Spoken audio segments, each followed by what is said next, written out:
I have tried this live once. I've just deleted it because signal went. So I'm trying again.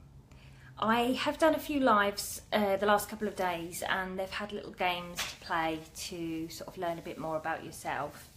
And today's game that I'm going to do, basically what I'm doing at the moment is I'm writing a course, and that's a course that I'm offering to my coaching clients. And in the course there's little games that are basically strategies to help you overcome some obstacles. So I'm going to share some of the little games with you guys because I think it's going to help a lot of people. Today's game is a compassion game, and it helps enrich the relationships that you have in your life, and it helps you connect better with the people around you by acknowledging the things that you have that they don't, meaning that you will be able to connect better with them by making allowances for the fact that they're not the same as you are.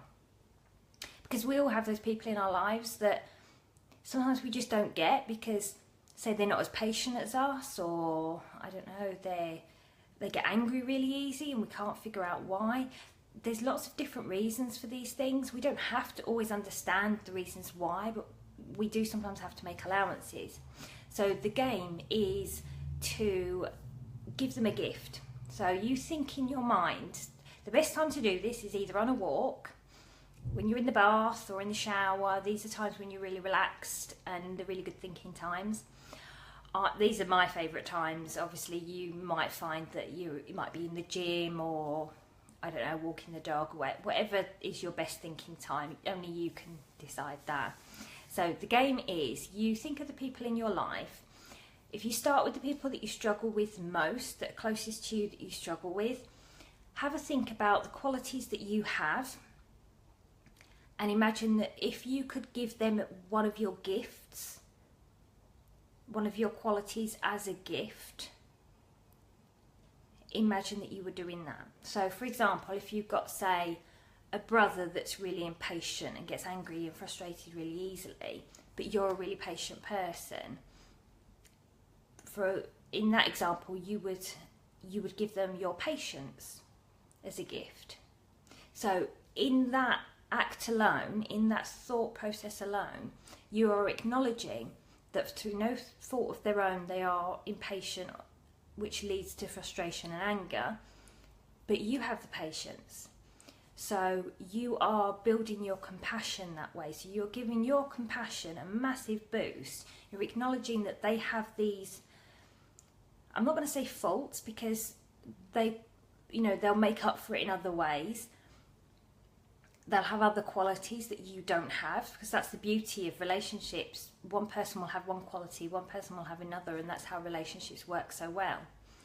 But you will acknowledge that that person doesn't have to fit into the box that you expect them to all the time. So this will help you boost your compassion towards them. So you gradually go through each one of the people around you and think to yourself, what do I have that they don't? If I could give them a gift of one of my qualities, what would it be? And then you gradually go around each person. And then at the end of it, you kind of have a better feel for the relationship between you and the other person, and where you both stand, if you know what I mean.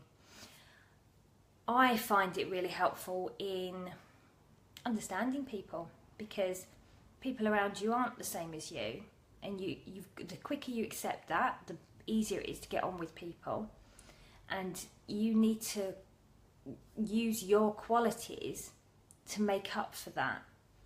So this is where compassion comes in. You might be really patient, they might not, or it could even be the other way around. If that's the case, then there are ways to work on it. If you recognise the qualities that you don't have that you would like, then there are ways to work on it. But since we're working on you and not the other person, we can only work on you. So you can only change your perspective of the world around you. You can't change other people's. So that's the best way to start with your own perspective, and that makes life a lot easier.